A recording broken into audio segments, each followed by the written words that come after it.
Hello all, నేను మీ dietitian Pavani. ఈరోజు topic వచ్చేసి వెయిట్ లాస్.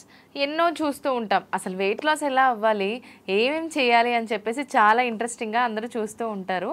కానీ ఈ వీడియో చాలా హెల్ప్ అవుతుంది. ఎందుకంటే వెయిట్ లాస్ జర్నీలో అందరూ చేసే టాప్ 3 మిస్టేక్స్ నేను ఇక్కడ క్లియర్గా ఎక్స్ప్లెయిన్ చేయబోతున్నాను. ఫస్ట్ మిస్టేక్, యోగా వల్ల అన్నీ అవుతాయని అనుకుంటారు. యోగా వల్ల అన్నీ అవుతాయండి. యోగా వల్ల మనకు చాలా హెల్త్ బెనిఫిట్స్ ఉన్నాయి, నేను కాదనట్లేదు. కానీ యోగా చేస్తే మనకు ఫ్యాట్ లాస్ అవ్వదు. యోగా వల్ల మనకు మజిల్ అనేది స్ట్రెచ్ అవుతుంది. కానీ యోగాతో పాటు మీరు weekly twice or thrice strength training చేస్తేనే మీకు ఫ్యాట్ లాస్ ప్రాసెస్ ప్రాపర్గా అవుతుంది అండ్ తగ్గిన వెయిట్ బ్యాక్ రాకుండా జరుగుతుంది అనమాట. So yoga is the very best.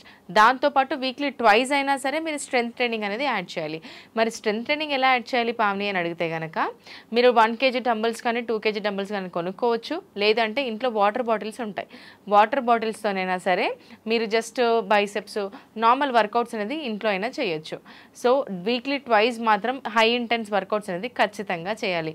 గుర్తుపెట్టుకోండి, యోగాతో పాటు స్ట్రెంగ్త్ ట్రైనింగ్ వీక్లీ ట్వైస్ అనేది యాడ్ చేయాలి. వాకింగ్ కూడా పోస్ట్ మీల్ వాక్స్ చేస్తూ ఉండండి. అంటే తినగానే వాకింగ్ చేయమని నేను చెప్పట్లేదు.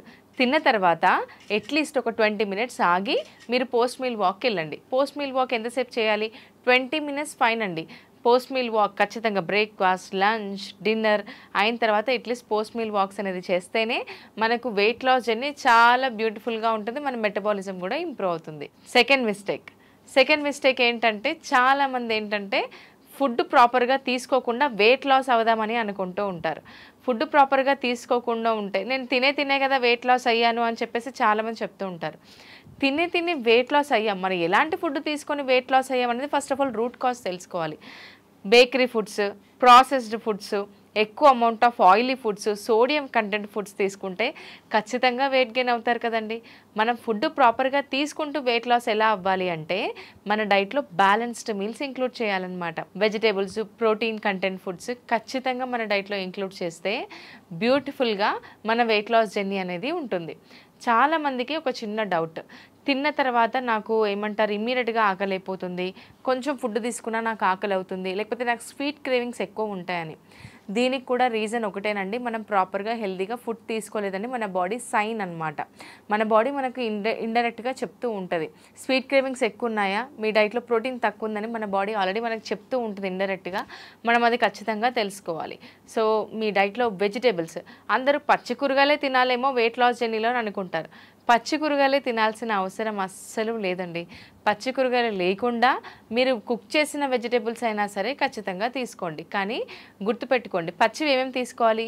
కీరా, క్యారెట్, బీట్రూట్ ఖచ్చితంగా మీ డైట్లో సలాడ్ అనేది 100% ఇంక్లూడ్ చేయాలి. అంటే లంచ్ స్టార్ట్ వచ్చేసి మీ ఈ వెజిటేబుల్ సలాడ్తో స్టార్ట్ చేయండి. డిన్నర్లో సూప్ లాంటిది తీసుకుంటూ ఉండండి. మీ ఫుడ్తో పాటు తీసుకుంటూ ఉండాలి. వీటిని నెగిటివ్ క్యాలరీస్ అంటాం. అంటే ఇప్పుడు కీరాలో క్యాలరీస్ ఎంత తక్కువ ఉంటాయి? హార్డ్లీ మనకు వచ్చేది 20 క్యాలరీస్ వచ్చేస్తాయి 15 స్లైసెస్లో. సో ఇప్పుడు మనం కీరా తీసుకున్న తర్వాత మన బాడీ డైజెస్ట్ చేయడానికి ఎక్కువ క్యాలరీస్ని బర్న్ చేయాల్సి ఉంటుంది. దీన్ని నెగిటివ్ క్యాలరీస్ అంటారు. అంటే ఇండైరెక్ట్గా మనం ఫుడ్ తీసుకుంటూ ఎక్కువ క్యాలరీస్ని బర్న్ చేస్తున్నాం అనమాట. డైలీ మీ డైట్లో కీరా, క్యారెట్, బీట్రూట్ ఖచ్చితంగా ఇంక్లూడ్ చేయడానికి ప్లాన్ చేయండి. అండ్ సెకండ్ థింగ్ వచ్చేసి ప్రోటీన్ ఫుడ్ ఖచ్చితంగా ఇంక్లూడ్ చేయండి. అందరూ చేసే మిస్టేక్, థర్డ్ మిస్టేక్ చెప్పబోతున్నాను. అదే మిస్టేక్ వచ్చేసి ప్రోటీన్ ఇంక్లూడ్ చేయకపోవడం. ప్రోటీన్ అనగానే అందరూ ఒక డ్రగ్స్ కంటే డేంజరస్గా ప్రోటీన్ని చూస్తూ ఉంటారు. అసలు వే ప్రోటీన్ తీసుకోమంటే ఇంకా అది చాలా డేంజరస్, ఆరోగ్యం పాడవుతుందని చెప్పేసి అసలు వే ప్రోటీన్ తీసుకోరు. సోయా చంక్స్ తీసుకోమంటే అసలు టేస్టే నచ్చదు అంటారు. మరి పన్నీర్ తీసుకోమంటే మిల్క్ స్మెల్ పడదు అని చెప్తారు. పాలు తాగరు, పెరుగు తినరు. పెరుగు ఒకటే తీసుకుంటారు, దాంట్లో తక్కువ ప్రోటీన్ వస్తుంది పెరుగు తీసుకున్న వాళ్ళు కూడా. మరి వెజిటేరియన్స్కి ప్రోటీన్ ఎలా వస్తుంది చెప్పండి? ఖచ్చితంగా గుర్తుపెట్టుకోండి, ప్రోటీన్ రిచ్ ఫుడ్స్ 100% మన డైట్లో ఇంక్లూడ్ చేయాలి.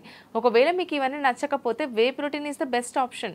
ప్లెయిన్ వే ప్రోటీన్ దొరుకుతుంది. ఒక స్పూన్ తీసుకుంటే మనకు 25 grams ఆఫ్ ప్రోటీన్ వస్తుంది. అలా అయినా మన డైట్లో ప్రోటీన్ని కంపెన్సేట్ చేసుకోవచ్చు.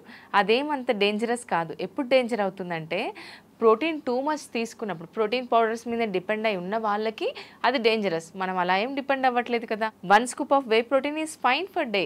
సో అది మాత్రం ఖచ్చితంగా గుర్తుపెట్టుకోండి. వెజిటేరియన్స్, నాన్ వెజిటేరియన్స్ అయితే ఎగ్స్ తీసుకోవచ్చు, చికెన్ బ్రెస్ట్ అంటే skinless boneless breast part chicken తీసుకోవచ్చు నాన్ వెజిటేరియన్స్. మరి వెజిటేరియన్స్కి ప్రోటీన్ సోర్సెస్ చాలా ఉంటాయి, నాన్ వెజిటేరియన్కి వెజిటేరియన్ కూడా ఉంటుంది కాబట్టి కంప్లీట్ ప్రోటీన్ సోర్సెస్ చెప్తాను.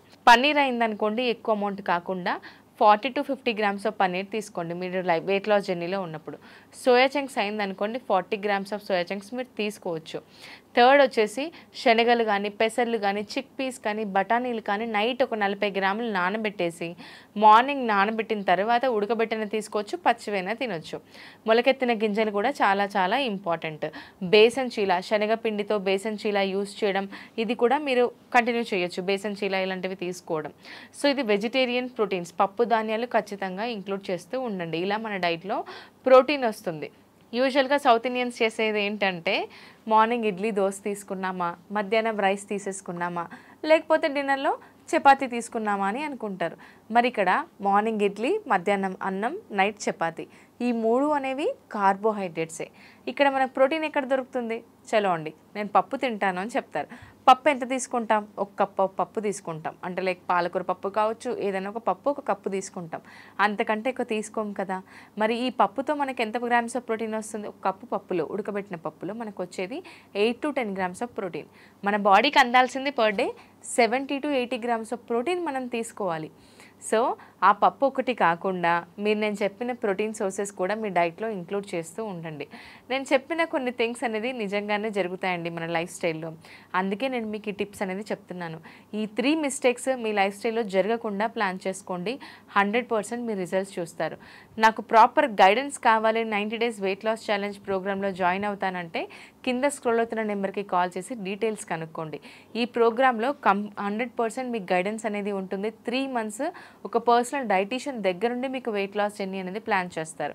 ఎవ్రీడే మీరు ఫుడ్ పిక్స్ పంపించాలి, ఎలాంటి ఫుడ్ తీసుకుంటున్నారనేది కూడా క్రాస్ చెక్ చేసుకుంటూ ఎవ్రీ వీక్ మీ మెజర్మెంట్స్ని క్రాస్ చెక్ చేసుకుంటాం అనమాట.